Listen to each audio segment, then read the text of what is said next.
దువ్వాడ శ్రీను మాధురి ఇష్యూలో ట్విస్టులు వెలుగు చూస్తున్నాయి. ఆత్మహత్య చేసుకుంటానంటూ సెల్ఫ్ డ్రైవింగ్ తో వెళ్లి ఆగి ఉన్నటువంటి కారును ఢీకొట్టింది మాధురి. ఆ తర్వాత చికిత్స నిమిత్తం టెక్లీ హాస్పిటల్ తరలించారు పోలీసులు. అక్కడి నుంచి మెరుగైన చికిత్స కోసం విశాఖ ఆరిలోవా అపోలో హాస్పిటల్ కూడా తరలించారు. అయితే అనేక అనుమానాలు, అనేక ప్రశ్నలు, అనేక సందేహాల మధ్య ప్రస్తుతం మాధురి ఇష్యూ కొనసాగుతోంది. అయితే మాధురి ఈ ఘటన తర్వాత మరికొన్ని ప్రశ్నలు కూడా తలెత్తున పరిస్థితి కనబడుతోంది. విశాఖ ఆరిలోవా అపోలో హాస్పిటల్కి మాధురిని తీసుకెళ్లిన నేపథ్యంలో పరదల చాటున ఆసుపత్రిలోకి తీసుకెళ్లారు అపోలో సిబ్బంది. ఇంతకీ పరదలు ఎందుకు ఉపయోగించారు? ఇంత గోప్యంగా ఇంత పరదాల సహాయంతో తీసుకెళ్లాల్సినటువంటి అవసరం ఏమొచ్చింది? మొత్తం మీద సెక్యూరిటీ సిబ్బంది యొక్క అత్యుత్సాహమా, లేదంటే మాధురి చేసినటువంటి విషయాన్ని కప్పిపుచ్చే ప్రయత్నమా, లేదంటే మాధురి ఏదైనా విషయాలను దాస్తుందా? ఎందుకు ఈ పరదాలను ఉపయోగించారు? ఇలా రకరకాల ప్రశ్నలు ఉత్పన్నమవుతున్నాయి. అయితే సెక్యూరిటీ సిబ్బందితో అతితో మరోసారి మాధురిపై అనుమానాలు వ్యక్తమవుతున్నాయి. ఇప్పటికే కారు యాక్సిడెంట్, ఆత్మహత్య యత్నం డ్రామా అనే వాదనలు వినబడుతున్న నేపథ్యంలో కారు పల్టీలు కొట్టినా మాధురిపై ఏ ఒక్క చిన్న గాయం కూడా కనిపించలేదు. మాధురి ఆరోగ్య పరిస్థితిపై బయటకు ఎటువంటి హెల్త్ బులెటిన్ కూడా రాలేదు. దువ్వాడ వాణి మాధురి మధ్య కొద్ది రోజులుగా మాటల యుద్ధం కొనసాగుతోంది. ట్రోల్స్ పెరగడంతో బతకడం ఇష్టం లేక ఆత్మహత్యకు ఎత్తించినట్టు చెప్తోంది మాధురి. మీరు చూస్తే కనుక అపోలో ఆసుపత్రికి తరలించినప్పుడు, టెక్కిలి నుంచి అపోలో ఆసుపత్రి తరలించినప్పుడు సెక్యూరిటీ సిబ్బంది పరదాలు కప్పి మాధురిని లోపల తీసుకోవడం జరిగింది. అయితే పరదాలు కప్పడం అనేది సెక్యూరిటీ సిబ్బంది యొక్క అత్యుత్సాహమా, లేదంటే మాధురిని కప్పిపుచ్చే ప్రయత్నమా, లేదంటే మాధురి ఏదైనా డ్రామాలా అనే విషయంపై పెద్ద ఎత్తున ఉత్కంఠ కొనసాగుతుంది. ఇలాంటి ప్రశ్నలు ఉత్పన్నమవుతున్నాయి. అయితే ఈ ట్రోల్స్ భరించలేకనే తాను ఆత్మహత్య చేసుకుంటున్నట్టుగా మాధురి చెప్పింది. అయితే ఆత్మహత్య తాను సెల్ఫ్గా కార్ డ్రైవ్ చేస్తూ వెళ్ళింది, ఎదురుగా ఆగి ఉన్నటువంటి ఒక కార్ని ఢీకొట్టింది. దీంతో కార్ బోల్తా పడింది. బోల్తా పడినటువంటి కారును మీరు చూస్తే కనుక నాకు తెలిసి ఏ సామాన్యుడు కూడా ఈ రకంగా కారు బోల్తా పడి ఆ రకంగా కొంత ఆ రోడ్డుపై నేలపై గీసుకుంటూ కొంత దూరంగా ముందుకు వెళ్ళిందనంటే డెఫినెట్గా చాలా పెద్ద ప్రమాదం జరిగి ఉంటుంది. చాలా వరకు గాయాలయ్యి ఉంటాయి. చాలా ఒక రకంగా చెప్పాలంటే ప్రాణాపాయ స్థితిలోకి వెళ్ళే అవకాశం కూడా ఉంటుంది. కానీ మాధురి చాలా క్లియర్గా తానే చెప్తున్న మాట ఏంటంటే సీట్ బెల్ట్ పెట్టుకున్నానని, సీట్ బెల్ట్ పెట్టుకొని తానే ఏం చేయాలో తోచక ముందుగా లారీని ఢీకోవాలని ప్రయత్నం చేశాను, కానీ తర్వాత ఆగిన కారును ఢీకొన్నట్టుగా తానే చెప్పింది. ఇంత పెద్ద ప్రమాదం జరిగినా, కారు పూర్తిగా బోల్తా పడినా అక్కడ గాయాలు మాత్రం మాధురికి పెద్దగా ఏం కాలేదు. స్వల్ప గాయాలతోనే మాధురి బయటపడింది. అయితే రెస్క్యూ టీం సిబ్బంది కూడా అక్కడ పూర్తి స్థాయిలో వచ్చి విచారణ చేపట్టారు. మరి రెస్క్యూ టీం ఏం తేల్చింది? రెస్క్యూ టీంలో ఎటువంటి విషయాలు వెల్లడి చూసాయి? అక్కడ ఆగినటువంటి కారు కూడా చాలా సర్వసాధారణమైన కారే. ఇక్కడ స్కోడా అనేది కూడా కొంత అంటే కంపారిటివ్లీ తను ఢీకొన్న కారు కంటే చాలా పెద్ద కారు. కానీ తను ఢీకొన్న కారు బోల్తా పడింది. తను ఏదైతే ఢీకొన్నటువంటి కారు తను డ్రైవ్ చేస్తూ వెళ్ళిన కారేమో బోల్తా పడింది. తాను ఢీకొన్న కారేమో వన్ సైడ్గా ఒరిగిపోయింది. సో ప్రమాదం చూస్తే కనుక కారు బోల్తా పడింది కాబట్టి చాలా పెద్ద ప్రమాదమే కనబడేది. పూర్తిగా ప్రాణాపాయ స్థితిలో పోయినా కూడా ఆశ్చర్యపోవాల్సిన పని, అంత పెద్ద ప్రమాదం జరిగింది. కానీ ఇక్కడ చూస్తే మాధురికి మాత్రం పెద్ద గాయాలేం కాలేదు. సో బిఫోర్ మాధురి ఈ ఆత్మహత్య యత్నం ప్రయత్నం చేయక మునుపు ఆర్టీవీతో మాట్లాడింది. ఏం మాట్లాడిందో చూద్దాం.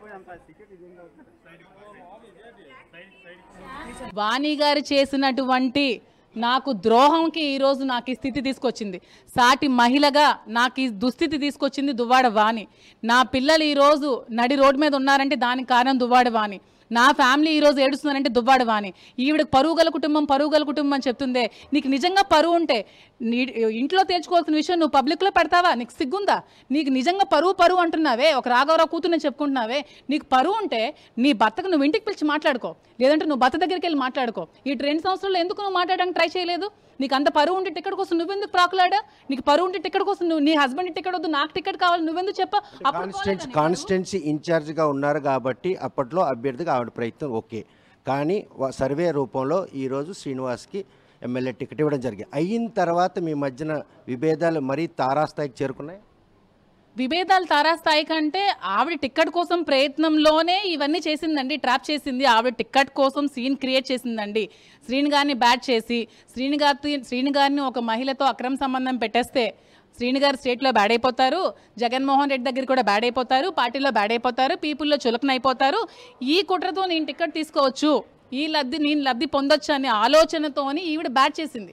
బ్యాట్ చేసి టికెట్ తెచ్చుకుంది. కానీ ఈవిడ టికెట్కి అన్ఫిట్ అని ప్రజలకి తెలుసు, అధిష్టానానికి తెలుసు కాబట్టి టికెట్ మళ్ళీ శ్రీను గారికే వచ్చింది. శ్రీను గారు ఎలక్షన్ చేశారు. కానీ ఈ విషయంలో మాజీ ముఖ్యమంత్రి జగన్మోహన్ రెడ్డి దగ్గర కూడా మీ పంచాయతీ వెళ్ళింది, నిజమేనా? జగన్మోహన్ రెడ్డి గారి దగ్గరికి, అధిష్టానం దగ్గరికి ఈ పంచాయతీ 3-4 సార్లు వెళ్ళింది. ఈ పంచాయతీని తీసుకెళ్ళింది కూడా దువ్వాడ వాణియే. అప్పటి ఇంటెలిజెన్స్ డిఐజీ గారు పిఎస్ఆర్ ఆంజనేయులు గారి దగ్గరికి ఈ డిస్ప్యూట్ని ఒక 2-3 టైమ్స్ తీసుకెళ్ళింది. నన్ను 2-3 టైమ్స్ విజయవాడ పిలిచారు, నాకు చెప్పాల్సింది చెప్పారు, నేను చెప్పాల్సింది నేను కూడా చెప్పాను. నీ పని నువ్వు చేసుకోమా, ఆవిడ మాటలు పట్టించుకోకుండా నన్ను సముదాయించారు, వాళ్ళని సముదాయించి పంపించారు. ఇప్పుడున్న పరిస్థితుల్లో రెండింటికి చెడ్డ రేవడిగా దివ్య మారింది అన్నటువంటి పరిస్థితి మీలో ఉంది. భర్తతో మాటలు పడడం, పిల్లలు కూడా చెదిరించుకునే పరిస్థితి ఉంది. అటువైపు చూస్తే తన తండ్రిని దూరం చేసిన ఆ 2 ఆడపిల్లలు, తన భర్తను దూరం చేసిన ఆమె మీ మీద ఒంటరి అయిపోయినట్టు అనిపించట్లేదా మీకు? ఏంటి తండ్రిని దూరం చేసిన ఆడపిల్లలు, భర్తను దూరం చేసిన భార్య అంటున్నారు, మరి నా పిల్లల్ని దూరం చేసిన వ్యక్తిగా ఆమె మిగలలేదా? నా లైఫ్ని రాజకీయాల్లోకి తీసుకొచ్చి నాకు పదవి ఆశ చూపించి నాకు ఈ పార్టీలో ఉండు ఇవన్నీ చేయని చెప్పి నా లైఫ్ని తీసిన దువ్వాడ వాణి కాదా? ఈరోజు నా లైఫ్ ఇలా అవ్వడానికి కారణం దువ్వాడ వాణి కాదా? నీ లైఫ్ నువ్వు క్వశ్చన్ చేసుకుంటున్నావే, నీ లైఫ్ నీ స్వయంకృతాపరాధంతో నీ చేతులారా పాడు చేసుకున్నది నువ్వు. అందులో మీరు కూడా బలయ్యారు.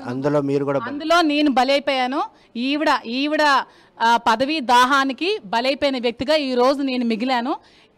ఇది కాకూడదు అన్నట్టు ఇప్పుడు కూడా ఈ 2 సంవత్సరాల్లో లేనిది, టికెట్ వచ్చాక లేనిది, ఈ 2 years శ్రీను గారు ఏమవుతున్నారో లేనిది, ఈ టికెట్ వచ్చిన తర్వాత ఎందుకంటే హెల్ప్ చేయలేదు? ఈ ప్రేమ పిల్లలకిను భార్యకి ఉంటే టికెట్ వచ్చాక పక్క నుండి రాజకీయం చేయొచ్చు కదా, ఏ భార్యనే చేయదా? అసలు ప్రపంచంలో భార్య మీద టికెట్, హస్బెండ్ మీద టికెట్ కావాలని ఏ ఆడదైనా వెళ్తుందా? ఎవరైనా భార్య సపోర్ట్ చేస్తుంది, కానీ ఎవరైనా టికెట్ నాకే కావాలని హస్బెండ్ మీద ఎవరైనా ఎగ్నెస్ట్గా వెళ్తారా? అసలు ఎక్కడ మనం చూసుంటాం స్టేట్లో, ఇక్కడ మాత్రమే చూసాం. ఎందుకు ఇవన్నీ చూస్తే మీకు అనిపించట్లేదా? ఈవిడ రాజకీయ లబ్ధి కోసం పదవి కాంక్ష ఇవన్నీ చేసిందని తెలియట్లేదా? మరి టికెట్ వచ్చినప్పుడు పిల్లలు ఎందుకు వెళ్ళలేదు ఫాదర్ దగ్గరికి? మరి అప్పుడు వెళ్ళి మీరు మీ నాన్న పక్కనే ఉండి మీరు చేయొచ్చు కదా. మనసాక్షిగా గుండెల మీద చేసుకొని చెప్పండి, టికెట్ శ్రీను గారికి వచ్చాక దువ్వాడ వాణి కానీ, రాఘవరావు కానీ, పిల్లలు కానీ జగన్ గారికి మీరు సపోర్ట్ చేశారా? శ్రీను గారికి మీరు సపోర్ట్ చేశారా? ఒక్కరికైనా ఓటేయమని చెప్పారా? తిరిగి మీరు అచ్చెన్నాయుడు గారికి ఓటేయమని చెప్పిన వీడియోలు, సాక్ష్యాలు అందరి దగ్గర ఉన్నాయి. ప్రతి ఒక్కరికి తెలుసు, టెక్కలి కాన్స్టిట్యూషన్ మొత్తం తెలుసు మీరేం చేశారో. మీకు నిజంగా తండ్రి మీద ప్రేమ ఉంటే మీరు రాజకీయం తిరగాల్సింది కదా. నేను చేశాను ఆ పని. ఎందుకు చేశాను? ఒంటరిగా మిగిలిపోయారు, సపోర్ట్ చేయాలి కాబట్టి నేను చేశాను. మరి మీరు సపోర్ట్ చేయాల్సింది కదా, మీ 2 years ఉండాల్సింది కదా. మరి అతను ఏమైపోయారో, తిన్నారా, ఉన్నారా, ఇంట్లో ఉన్నారా, ఫుడ్ ఉందా, ఏముందో అవేం చూసుకోలేదు. ఈరోజు ఎందుకు వచ్చారు? ఇప్పుడు కూడా ఆవిడ ఈరోజు మీరు అన్ని ప్రెస్ మీట్లో చూడొచ్చు, ఈ రోజు ప్రెస్ మీట్లో కూడా ఆవిడ రాజకీయ కాంక్షే కనిపిస్తోంది. అంటే ఇప్పుడు కూడా శ్రీను గారు ఇన్ఛార్జ్ తీసి ఈవిడికి కావాలి, ఇప్పుడు కూడా శ్రీను గారు ఉండకూడదు, ఈవిడే కావాలి. ఇదంతా రాజకీయ కాంక్షతో ఆవిడ రాజకీయ మదంతో చేస్తున్న పనులు. దీని పనులకు నన్ను బలి చేస్తుంది. నీకేమైనా ప్రాబ్లమ్స్ ఉంటే నీ హస్బెండ్తో తేల్చుకో, నీ పిల్లలు మీ పిల్లలు మీకు ప్రాబ్లమ్స్ ఉంటే మీ నాన్నతో తేల్చుకోండి. నన్ను లాగడానికి మీకు రైట్స్ లేవు. మీరు ఎలాగ ఆడపిల్లలు, నేను ఆడపిల్లనే. ఈ హైందవికి అంత ఏజ్, నాకు అంతే ఏజ్, నాకు 3 సంవత్సరాలే తేడా. నువ్వు ఒక వెల్ మెచ్యూర్డ్ లేడీస్ అయితే మీ ఫాదర్తో మీకు ప్రాబ్లమ్స్ ఉంటే తెలుసుకోండి, మీ ఫాదర్తో మాట్లాడుకోండి. నా లైఫ్ని లాగడానికి మీకు ఎటువంటి రైట్ లేదు.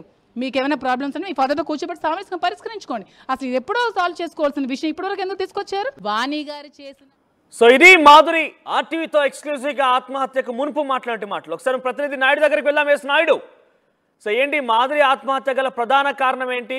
ఇక్కడ చూస్తే కనుక అనేక ప్రశ్నలు. అంటే ఇప్పటివరకే దువ్వాడ శ్రీనివాస్, దువ్వాడ వాణి, మాధురి ఈ విషయంలో రోజుకో ట్విస్ట్ నెలకొంటుంది. తాజాగా ఆత్మహత్యకు తర్వాత కూడా కొత్త ప్రశ్నలు ఉత్పన్నమవుతున్నాయి. ఇదంతా కూడా డ్రామా అన్నట్టుగా కొట్టిపారేస్తున్నారు ఒక వర్గం. ముఖ్యంగా దువ్వాడ వాణికి సంబంధించినటువంటి వారు కావచ్చు, తర్వాత ఇతరత్ర కుటుంబీకులు కూడా కావచ్చు, ఇదంతా కావాలని మాధురి డైవర్ట్ చేయడానికే ప్రయత్నం చేసింది. ఆ ఇష్యూ నుంచి డీవియేట్ చేయడం కోసం మాత్రమే ఈ ఆత్మహత్య డ్రామా ఆడినట్టుగా వాళ్ళు ఆరోపిస్తున్నారు. దువ్వాడ శ్రీనివాస్ ఎమ్మెల్సీ, అదేవిధంగా భార్య వాణి, పిల్లలు కూడాను ఈరోజు ఆ ఇంటి దగ్గరే తిష్టి వేశారు. నిన్న మాధురికి వాహన ప్రమాదం జరిగినా కూడాను దువ్వాడ శ్రీనివాస్ ఇంటి నుండి బయటకు వచ్చే పరిస్థితి లేదు కదా. బయట ఉన్నటువంటి తమ్ముడు కూడా ఆ ఘటనా స్థలానికి కానీ ఆసుపత్రికి వెళ్లే పరిస్థితులు లేని నేపథ్యంలో ప్రస్తుతం మాత్రం ఒంటరిగా ఉన్నటువంటి మాధురి తన ఉనికి కోసం పోరాడుతుంటే తమకు ఉన్నటువంటి ఆస్తుల కోసం ఆ ఇంటిని ఎట్టి పరిస్థితి ఆక్యుపై చేయాలని దువ్వాడ వాణి పిల్లలు కూడాను వైపు అక్కడే పోరాటం కొనసాగిస్తున్నారు. నిన్న జరిగినటువంటి వాహన ప్రమాదం విషయంలో మాత్రం అతి వేగం కారణంగా ఆగి ఉన్న కారును ఢీకొట్టిన క్రమంలో అది హై వెర్షన్ వెహికల్ కారు కావడం, అది కూడా అంటే మనిషి ప్రాణాలకి ఎటువంటి హాని జరగనటువంటి పరిస్థితుల్లో ఆమె ప్రాణాలతో బయటపడిన తర్వాత ఎవరైతే వాహనాన్ని బయటికి తీసి మాధురిని బయటికి తీసే క్షణంలో స్ప్రో కోల్పోయిన మాధురిని మాత్రం 20 నిమిషాల్లో పలాస ఆసుపత్రికి తరలి, ఎందుకంటే టోల్ గేట్ సమీపంలో ఉంది, అక్కడ హైవే అంబులెన్స్ అందుబాటులో ఉండదు, హుటాహుటా హాస్పిటల్కి తరలించారు. కాకపోతే ఆమె బతికి బయటపడ్డ తర్వాత మాత్రం ఆమె ఎవరైతే మాధురి తన పిల్లలకు DNA టెస్ట్ చేయించాలని చెప్పి ఏదో మాధ్యమంలో మాట్లాడిన విషయాన్ని పిల్లలు తను ప్రశ్నించారు. ఆ మాట విన్న క్షణం దగ్గర నుండి కూడాను తాను ఆత్మహత్య చేసుకోవాలని నిర్ణయించుకున్నాను. నిన్న కూడా ఇంటి దగ్గర నుండి బయలుదేరి శ్రీకాకుళం వెళ్దాం, ఏదైనా లారీకి ఢీకొట్టి అంటే ఆత్మహత్య చేసుకోవాలనుకున్నాను. కాకపోతే పలాస వైపు వాహనాన్ని తిప్పడం ఎటు వెళ్తున్నానో తెలియనటువంటి ఒక మదనపాటు తను వెంటాడుతుంది. అందులో భాగంగానే పలాస టోల్ గేట్ దాటిన తర్వాత ఆ కరలో లెఫ్ట్ సైడ్ ఒడిశాకు సంబంధించిన కారు ఆగి ఉంది. అక్కడ కటక్ చెందినటువంటి ఒక అడ్వకేట్ ఫ్యామిలీ ఆ కారులో ఉన్నారు. డ్రైవర్ తో పాటు ఇద్దరు వైఫ్ అండ్ హస్బెండ్ ఉన్నారు. ఆ కారును ఢీకొట్టే టైంలో మాత్రం మాధురి వాహనం సుమారు 290 నుండి 300 కిలోమీటర్ల వేగంగా వెళ్తుందని ఆగి ఉన్న కారు డ్రైవర్ ఇచ్చినటువంటి, అంటే ఆయన ప్రత్యక్ష సాక్షి, అంటే కారు ఢీకొట్టినటువంటి ఆ తీవ్రతను మాత్రం ఆయన గమనించాడు. ఇంత వేగంతో వచ్చి ఆ వారి కారును కూడా బాల్తా కొట్టించి తర్వాత కూడా ఆ వీరి కారు కూడా వెళ్ళి పొలంలో బాల్తా పడింది. ఈ బాల్తా పడిన క్రమంలో ప్రత్యేక సాక్షి అని చెప్తున్నారు. 290 నుంచి 300 కిలోమీటర్ల వేగమా?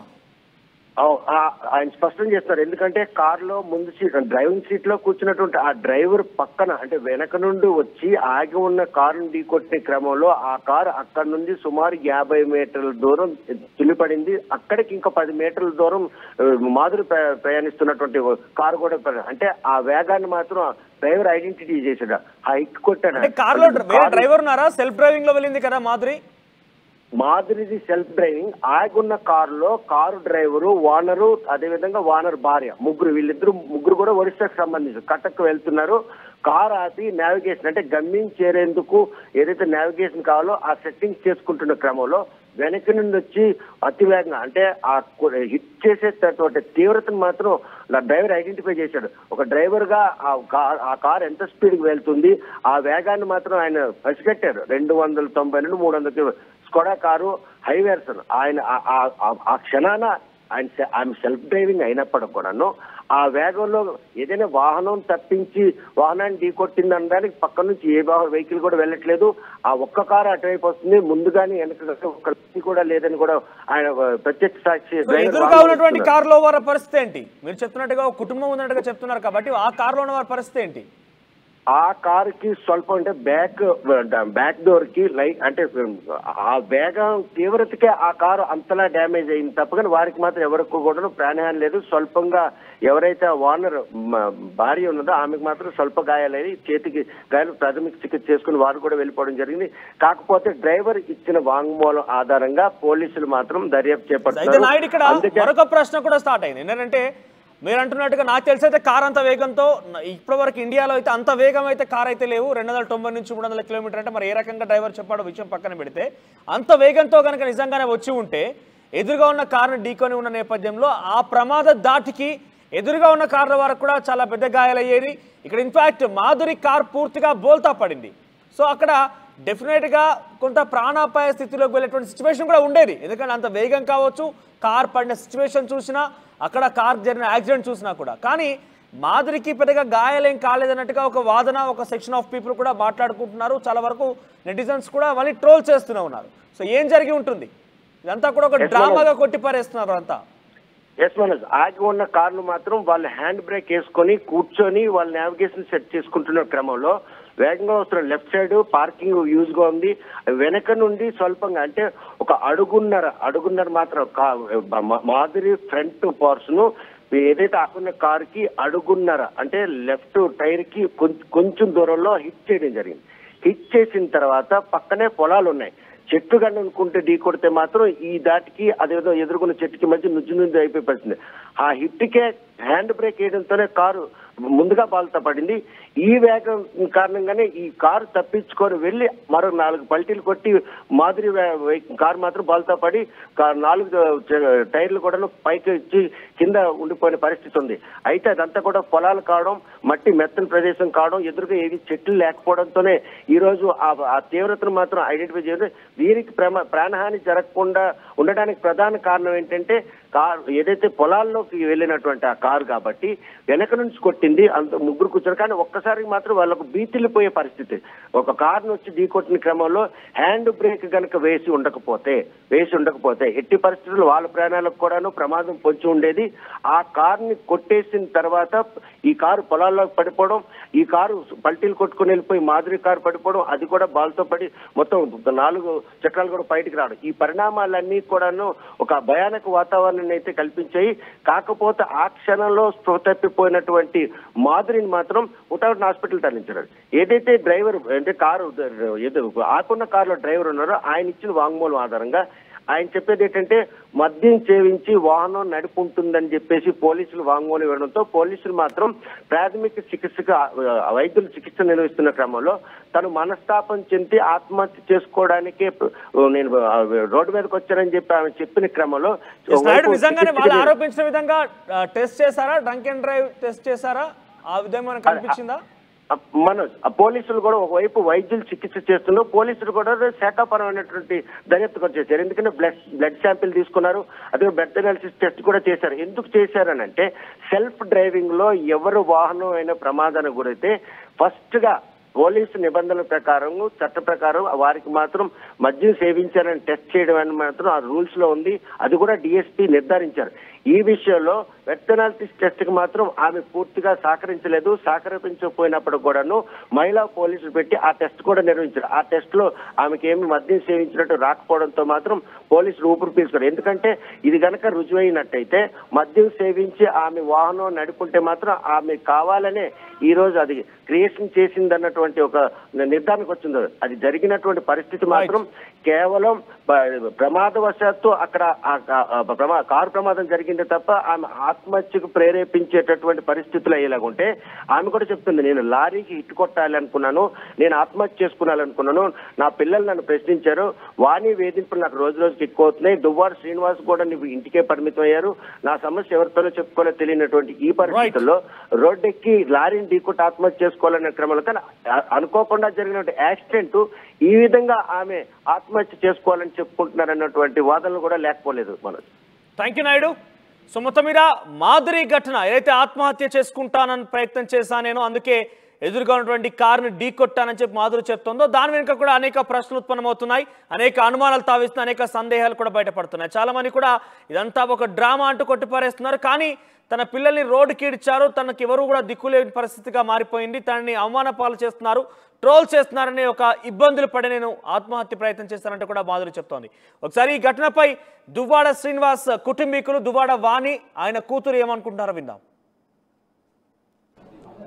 ఏం మాటలు సార్, నాకు ఆవిడ ఎవరు నాకేం తెలుసు, నేను పరిచయం చేయడం పెట్టి ఎవరిళ్ళల్లో పడితే వాళ్ళ ఇళ్ళల్లో దూరిపోయి వాళ్ళ కుటుంబాలను నాశనం చేసేసి డ్యాన్స్ పేరు పెట్టుకొని కోలాటం అని చెప్పుకొని నా దగ్గర పెద్ద పెద్దోళ్ళు వస్తారని నేను ఇంటర్వ్యూ చేశాను, చెప్పుకొని ఎంతోమంది భవిష్యత్తులు బ్లాక్మెయిల్ చేసేసుకుని చెత్త పనులు చేసేసుకుని నా భర్త ఒక ఎన్ఆర్ఐ అంటది, నా అత్తమామలకు గౌరవమైన కుటుంబం అంటది, అత్తమామలు నువ్వు ఇలాగా నీ అత్తమామ గౌరవం ఇలాగ ఇంకొక ఇళ్ళల్లోనే వచ్చి ఉంటావంటే, డ్యాన్స్లు వేసుకుంటావంటే, వీడియోలు తీసేసుకుంటావంటే, ఎక్కడైనా సమాజంలో ఒక పెద్ద మన ఒక్కొక్క కూతురు ఉంటే ఒక 10-15 సంవత్సరాల పిల్లలు ఉంటే ఫ్రెండ్స్తో బయటకు వెళ్తారంటే, ఒక షాప్కి వెళ్తారంటే ఆచితూచి పంపిస్తా, నీకు పెళ్ళైన ఆవిడ, నీకు ఒక భర్త ఉన్న ఆవిడవి, నువ్వు 3 ఆడపిల్లలతో ఉండి నువ్వు వచ్చేమో ఇంకొక ఫ్యామిలీలోకి ఎంటర్ అయిపోయి ఫ్రెండ్ అని అంటావా? ఎవరు అమ్మాయికులు? సొసైటీ దాన్ని ఏమైనా హర్షిస్తుందా? ఏం మాటలు సార్, నాకు ఆవిడ ఎవరు నాకేం తెలుసు, నేను పరిచయం చేయడం పెట్టి ఎవరిళ్ళల్లో పడితే వాళ్ళ ఇళ్ళల్లో దూరిపోయి వాళ్ళ కుటుంబాలను నాశనం చేసేసి డ్యాన్స్ పేరు పెట్టుకొని కోలాటం అని చెప్పుకొని నా దగ్గర పెద్ద పెద్ద వాళ్ళు వస్తారని నేను ఇంటర్వ్యూ చేశాను. చెప్పుకొని ఎంతోమంది భవిష్యత్తులు బ్లాక్మెయిల్ చేసేసుకొని చెత్త పనులు చేసేసుకుని నా భర్త ఒక ఎన్ఆర్ఐ అంటది, నా అత్తమామలకు గౌరవమైన కుటుంబం అంటది, అత్తమామలు నువ్వు ఇలాగా నీ అత్తమామ గౌరవం ఇలాగ ఇంకొక ఇళ్ళల్లోనే వచ్చి ఉంటావంటే, డ్యాన్స్లు వేసుకుంటావంటే, వీడియోలు తీసేసుకుంటావంటే, ఎక్కడైనా సమాజంలో ఒక పెద్ద మన ఒక్కొక్క కూతురు ఉంటే ఒక 10-15 సంవత్సరాల పిల్లలు ఉంటే ఫ్రెండ్స్తో బయటకు వెళ్తారంటే, ఒక షాప్కి వెళ్తారంటే ఆచితూచి పంపిస్తా. నీకు పెళ్ళైన ఆవిడ, నీకు ఒక భర్త ఉన్న ఆవిడవి, నువ్వు 3 ఆడపిల్లలతో ఉండి నువ్వు వచ్చేమో ఇంకొక ఫ్యామిలీలోకి ఎంటర్ అయిపోయి ఫ్రెండ్ అని అంటావా? ఎవరు అమాయకులు? సొసైటీ దాన్ని ఏమైనా హర్షిస్తుందా? మేము ఎప్పుడు రోడ్డు ఎక్కలేదు, మాకు ఆవిడ ఎవరో తెలియదు, మేము ఆవిడ కోసం ఎప్పుడు మీడియా ఎక్కలేదు, ఆవిడ మమ్మల్ని రోడ్డుకి ఈడ్చేసింది. ఇలాంటి లేడీస్కి నేను చాలామందికి చూశాను. బ్లాక్మెయిల్ చేయడం, ఇతర కుటుంబాల్లో దూరడం, లేనిపోని తప్పుడు ఆరోపణలు పిల్లలపైన కుటుంబాలపైన చేయడం, అట్లా చేసుకుని ఏదో ఒక డ్రామా క్రియేట్ చేసుకొని శ్రీని గారికి ఎలాగ ఎంటర్ అయినంటే ఏదో ఆత్మహత్య చేసుకుని, మరి ఏది పేపర్లో రావాలి కదా, ఈయన ఒక ఎమ్మెల్సీ కదా, ఆవిడ ఆత్మహత్య చేసుకుంటే ఎప్పుడు ఆత్మహత్య చేసుకుంటే ఎప్పుడు శ్రీని గారు కన్సల్ట్ చేశారు అనేది ఆవిడ డేట్, టైము, ఆ రోజు వాదార్చిన రోజు, ఆ పాయిజన్ తీసుకునే రోజు, ఆ డీటెయిల్స్ అన్నీ. ఆయన సంరక్షణ తను చూడడం సార్, నవ్వుతాడు ఆవిడనే. ఆవిడకి అనకూడదు కానీ ఉండడానికి తినడానికి ఆవిడ బతికేటే ఫస్ట్ ఆవిడకి చూసుకోమనండి. 10,000కి 20,000కి 30,000కి ఇతర జీవితాలతో ట్రాప్ చేసేసి వాళ్ళకి టూరులు రమ్మని చెప్పేసి నువ్వు 30,000 పట్టుకొనిరా, 40,000 పట్టుకొనిరా అని చెప్పేసి ఎదుటి వ్యక్తులు వాళ్ళతోనే టైం పాస్ చేసిన వ్యక్తి ఇతరుల జీవితాలు ఆయన మా ఫ్యామిలీ లైఫ్లని ఆవిడ చూస్తుంది. ఆవిడ బతికేట ఆవిడ చూసుకో. ఆ పెట్రోల్ బంక్ నాకు ఉందంటుంది, ఆ పెట్రోల్ బంక్ ఎవడు కట్టించాడో కూడా ప్రజలందరికీ తెలుసు, దాని బతికేంటో కూడా ప్రజలందరికీ తెలుసు. ఏదో హైలైట్ చేసుకొని నిన్న మీరే ఇంటర్వ్యూస్ కామెంట్స్ చూడండి, ఆ ఇంటర్వ్యూ దగ్గర ఒక్క కామెంట్ అయినా గుడ్ కామెంట్ ఉందా చూస్తే తెలుస్తుంది. నేనైతే ఏదో తప్పుగా మాట్లాడివచ్చు, తప్పుగా చెప్పివచ్చు అని ఏదో మీరు అడిగివచ్చు. కామెంట్స్ చూడండి, ఎవరు నమ్ముతారు? అదొక పెద్ద తేడా క్యాండిడేట్ మాట్లాడుతుంది అంతా అబద్ధాలు, తప్పుడు మాటలు అనేది మీరు ఒక వర్డ్ యూజ్ చేశారు, నేను అనకూడదు. మరి నా క్యారెక్టర్లెస్ ఆవిడ ఎట్లా మాట్లాడుతుంది అనేది ఆ తెలుగులో ఏదో సామెత ఉంది అని చెప్పారు కూడా. ఆ సామెత నాకు చెప్పడం కూడా రాదు. సో నేను చెప్తున్నాను, అట్లాంటి లేడీస్ ఏమైనా మాట్లాడతారు, ఏమైనా చేస్తారు. మా ఫ్యామిలీలో ఎంటర్ అవ్వడానికి ఆవిడెవరు, మా పర్సనల్ ఇష్యూస్లో ఎంటర్ అవ్వడానికి ఆవిడెవరు? ఇక్కడే ఆవిడ అర్థమైపోతుంది ఆవిడ ఎలాంటి చండాలమా, ఎలాంటి వరస్ట్ క్యాండిడేట్. రమ్మని చెప్పండి, వస్తే తేలుస్తారు పోలీసులు, చట్టం అన్నీ తోలుస్తాయి, అప్పుడు ఉళ్ళుకో తీరిపోద్ది. ఇలాంటివి ఏంటి మాటలకి దీనికి ఇదైపోయే పరిస్థితి లేదు. మనం గౌరవమైన కుటుంబం కాబట్టి ఇప్పుడు వరకు ఆగాం. మా ఫ్యామిలీ కానీ మా పిల్లల్ని కానీ మేము రోడ్డు మీదకి రాకూడదు. ఇలాంటి పనికి మళ్ళీ అతనికి ఈవిడికి ఏడు సంబంధం. ఒక క్షణం ఫ్రెండ్ అంటది, ఫ్రెండ్తో వెళ్ళాను అంటది, ఒక క్షణం నేనేదో ఊరు పోసుకొని చచ్చిపోతే వాదార్చి అంటాడు, ఒక క్షణం మీ ఇంటికి నేను రానా వండనా అని అంటది, ఇంకొక క్షణం మీరు ఫ్రెండ్స్తో టూర్ వెళ్ళరా అంటది. ఆవిడ జీవితం ఏదైనా ఉంటే వ్యక్తిగత జీవితం ఆవిడకి చూసుకోమనండి. మా ఫ్యామిలీ మ్యాటర్స్తోనే ఇలాంటి పిచ్చి పిచ్చి మాట్లాడుకొని రోడ్డు ఎక్కితే మేము కూడా ఊరుకునే పరిస్థితి ఉండదు. ఆవిడ ఏదో హైలైట్ అవ్వడానికి మా ఫోకస్ అవ్వడానికి 2 కోట్లు అంటే పార్టీ కింద పెట్టిందంట, అది కూడా నేను విన్నాను. కాయలు వెంకటరెడ్డి గారు ఉన్నారు, ఆవిడ ఏం ఎలక్షన్లో 2 కోట్లు పెట్టింది పార్టీకి అడగమనండి. ఇలాంటి చీపు బ్లాక్మెయిల్ చేసేసి డబ్బులు తినేసి వైన్కి ఇచ్చిన డబ్బులు కూడా తినేసి రకరకాలుగా పార్టీని డ్యామేజ్ చేసేసి అసలు అర్థం ఎక్కడుంది? ఆమె మా డాడీతో ఉంటుంటే మేము ఆమెనేమో అనకూడదంటే అది ఎలాగవుతుంది? ఏ ఫ్యామిలీ అయినా ఎవరు ఊరుకుంటారు? ఇప్పుడు ఇల్లీగల్గా ఒక ఆవిడ వచ్చేసి నన్నేమనకండి మీ హస్బెండ్, అది ఎలాగవుతుంది? ఖచ్చితంగా అంటారు. మేము అంటాం ఆమెని, నువ్వు దూరావు మా ఫ్యామిలీలోకి, నువ్వు గొడవలు పెడుతున్నావు, అందుకే మేము అంటాము. నేను అనకుండా ఉండడానికి రైట్ లేకుండా ఉండడానికి ఏం లేదు, ఖచ్చితంగా మాకు ఆ రైట్ ఉంది, మేము క్వశ్చన్ చేస్తాం, మేము అడుగుతాం. అండ్ ఏంటది, తనకి లీగల్గా కూడా ఏ రైట్ లేదు, తనే నిన్న చెప్పింది. యాక్చువల్లీ తను గంటకు ఒక మాట మాట్లాడుతుంది, ఎందుకంటే తను క్లియర్గా అబద్ధం చెప్తుంది, తనకి ఏం చెప్పాలో తెలియట్లేదు. ఒకసారి ఫ్రెండ్ అంటుంది, ఒకసారి ఆ 60 years అతనితో నాకేంటి అంటుంది, ఒకసారి పెళ్లి చేసుకుంటానంటుంది. నువ్వేం మాట్లాడుతున్నావు, నీకైనా క్లారిటీ ఉందా? ఫస్ట్ ఆఫ్ ఆల్ నువ్వు అబద్ధం చెప్తున్నావు కాబట్టి నీకేం మాట్లాడాలో తెలియక నువ్వు ఏదేదో మాట్లాడుతున్నట్టున్నావు. సో ఏంటి అంటే మాకు అన్ని రైట్స్ ఉన్నాయి, నీకే ఏ రైట్ లేదు, నువ్వే మీ హస్బెండ్ దగ్గరికి నీ పిల్లల్ని తీసుకొని వెళ్ళి నువ్వే నీ హస్బెండ్ దగ్గర ఉండు, మేము మా డాడీతో ఉంటాం. ఈరోజు దువ్వాడు సీని జీవితంలోకి దువ్వాడు బాగానే ఆమెను ప్రవేశపెట్టింది. రాజకీయ పరంగా సొసైటీలో కూడా ఇంటరాక్ట్ చేసి తనపై లేనిపోయిన ఆరోపణలు చేయడం కారణంగానే ఈరోజు మీకు ఆమెకి మధ్యన ఉన్నటువంటి ఈ కోల్డ్ వార్ ఏదో బరస్ట్ ఈరోజు నాన్నగారిని దూరం చేసే పరిణామాలు. సరే అండి, పోనీ ఆవిడ చెప్పినట్టే అనుకుందాం.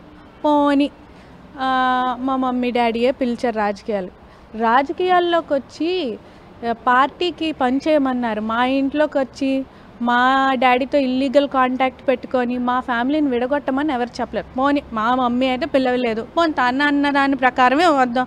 నీకెందుకు రమ్మన్నారు రాజకీయంలోకి వచ్చి అంటే పార్టీ పరంగా పార్టీకి పంచేయమన్నారు. అంతేగాని మా ఇంట్లోకి వచ్చి మా మమ్మీ డాడీకి విడగొట్టేసి మా డాడీతో ఇల్లీగల్ అఫైర్ పెట్టుకోవడానికి పిలవలేదు. మాట్లాడడానికన్నా ఎవరు పిలిస్తే వాళ్ళ ఫ్యామిలీలోకి వెళ్ళి ఇల్లీగల్ అఫైర్ పెట్టేసుకుంటావా నువ్వు? ఏం మాట్లాడుతుందో మరి ఫస్ట్ తన క్లారిటీ తెచ్చుకొని మాట్లాడమని. ఆవిడకి 3 పిల్లలు ఉన్నారు. గుమ్మనంగా టెక్కల్లో జీవనం సాగించే తనకు మాత్రం ఈరోజు ఈ దుస్థితి తేడానికి కారణం మీరే అని బాహాటంగా ఆరోపిస్తారు. మేము ఎలా కారణం అవుతాం? ఆమె ఫస్ట్ హస్బెండ్తో డివోర్స్ అవ్వలేదని ఆమె చెప్పింది. ఆమె అంటుంది ఇంకోటి ఏదో అంది, నేను దువ్వాడ శ్రీనివాస్ని మా హస్బెండ్ని ఇద్దరిని వదిలేసి ఏం చేయాలి అంట. అదేంటది ఆ సెంటెన్స్ అంటే నాకు ఇప్పటికీ అర్థం కావట్లేదు. ఏం మాట్లాడుతున్నావా? నీ హస్బెండ్ ఉన్నాడు, నువ్వు డివోర్స్ ఇవ్వలేదు, మా డాడీని పెళ్లి చేసుకోలేదు, నీ పిల్లల రెస్పాన్సిబిలిటీ ఎవరిది? నీ హస్బెండ్ది, మా డాడీది కాదు. నీ పిల్లలు no way related to my father. Okay, నీ పిల్లల్ని తీసుకెళ్ళి నీ హస్బెండ్ దగ్గర పెట్టుకో, నీ హస్బెండ్తో తేల్చుకో. మా డాడీకి దగ్గరకు వచ్చి నా పిల్లల లైఫ్ పోతుంది అంటే మా ఫ్యామిలీకి వాళ్ళ పిల్లలకి ఎవరో ఆమె ఏదో టెక్కల్లోనే ఉంటుందంట. టెక్కలే ఆమె డీటెయిల్స్ అంటే నాకు అంత కరెక్ట్గా ఏం తెలియదు కానీ టెక్కల్లోనే ఉంటుందంట. ఆమె పని ఏంటి అంటే నేను విన్నది టెక్కల్లో మీరు ఏ డోర్ తీసినా ఏ డోర్ కొట్టినా ఆమె గురించి అడిగితే చెప్పేది ఏంటి అంటే తను క్యారెక్టర్లెస్ ఫెలో, తను డబ్బుల కోసం ఎవరితోనైనా వెళ్తుంది, ఎక్కడికైనా వెళ్తుంది. తన పని ఏంటి అంటే డబ్బుల కోసం ఇలా ట్రాప్ చేయడం, ఫ్యామిలీని చెడగొట్టడం, వాళ్ళని వాడుకోవడం. ఇంకా ఏదో విన్నాను, అదేంటది డాన్స్ అని చెప్పి కొంతమంది పిల్లల్ని తీసుకొని వచ్చి వాళ్ళతో కూడా ఏదో ఇల్లీగల్గా ఏదో చేయించి అవన్నీ వాళ్ళని కూడా బ్లాక్మెయిల్ చేయడం ఇవన్నీ చేస్తుందంట. అంత వర్స్ట్ లేడీ తనైతే. అలాంటి ఆమెతో మా డాడీ మీరే అన్నారు మీరు చాలా పెద్ద ఫ్యామిలీ, మీ తాతగారు ఇది, మీ మమ్మీ ఇది, మీ డాడీ ఇలా ఈ స్టేజ్లో ఉన్నారు. అలాంటి ఆయన ఇలాంటి క్యారెక్టర్లెస్ ఆమెను తీసుకొని వచ్చి ఆ ఇంట్లో పెడితే మా పరిస్థితి ఏంటి? నా పరిస్థితి ఏంటి? మా చెల్లి పరిస్థితి ఏంటి? ఆయన మేబీ వదిలేయచ్చు, ఆయన చెప్పొచ్చు నాకు వాళ్ళకి ఏం సంబంధం లేదు, నేను వాళ్ళకి డబ్బులు ఇస్తున్నాను, నేను ఇది అంటే ఒక ఫాదర్ కి వాళ్ళ పిల్లలకి పెళ్లి చేసేసి చదివించేస్తే రిలేషన్ అక్కడ పోతుందా? అంటే ఫాదర్తో ఇంకేం చెప్పుకోవడాలు ఇంకేం మాట్లాడాలి ఉండవా? మా పరిస్థితి ఏంటి? ఆయన అనుకోవచ్చు, బట్ బయట ఫ్యాక్ట్ ఏంటి? దువ్వాడ శ్రీనివాస్ పిల్లలు, దువ్వాడ హైందవి వాళ్ళ చిన్న కూతురు, వీళ్ళిద్దరూ దువ్వాడ శ్రీనివాస్ పిల్లలు అనే కదా ఉంటుంది. పోనీ మా మమ్మీ డాడీకి ఏదైనా ఉండొచ్చు, పిల్లలుగా మాత్రం ఆయనతోనే కదా. మాకు ఎవరైనా మాట్లాడిన ఏమని అంటారు? ఇప్పుడు నాకు పెళ్ళైనా సరే నా పేరు వెనకాల హైందవి దువ్వాడ అనే వస్తుంది, ఎందుకంటే స్టడీ సర్టిఫికేట్లో కూడా హైందవి దువ్వాడ అనే ఉంటుంది. ఇప్పుడు హైందవి దువ్వాడ వెనకాల దువ్వాడ అంటే ఇప్పుడు నా క్లినిక్కి చాలామంది వస్తారు, అంటారు నువ్వు దువ్వాడ శ్రీనివాస్ గారు అమ్మాయి కదమ్మా. అవునండి అని అంటాను. మరి ఇదంతా నాకు ఎఫెక్ట్ కాదా? స్టేట్ మొత్తం తెలిసిపోయింది, మా లైఫ్లో ఎంత స్పాయిల్ అవుతాయి, దీనివల్ల మా లైఫ్లో ఎంత ఎఫెక్ట్ అవుతాయి అది ఆలోచించాలి కదా. కూడా 1 అవని 2 అవని నేను మా డాడీ మూవీస్ చూసేవాళ్ళం అలా కూర్చొని. అంత ఇది ఉండదు మా ఇద్దరి మధ్యన. ఆయన ఇలా చేస్తారని అయితే నేను అసలు కళ్ళలో కూడా అనుకోలేదు. లైఫ్లో ఇలాంటిది వస్తుందని ఎప్పుడు.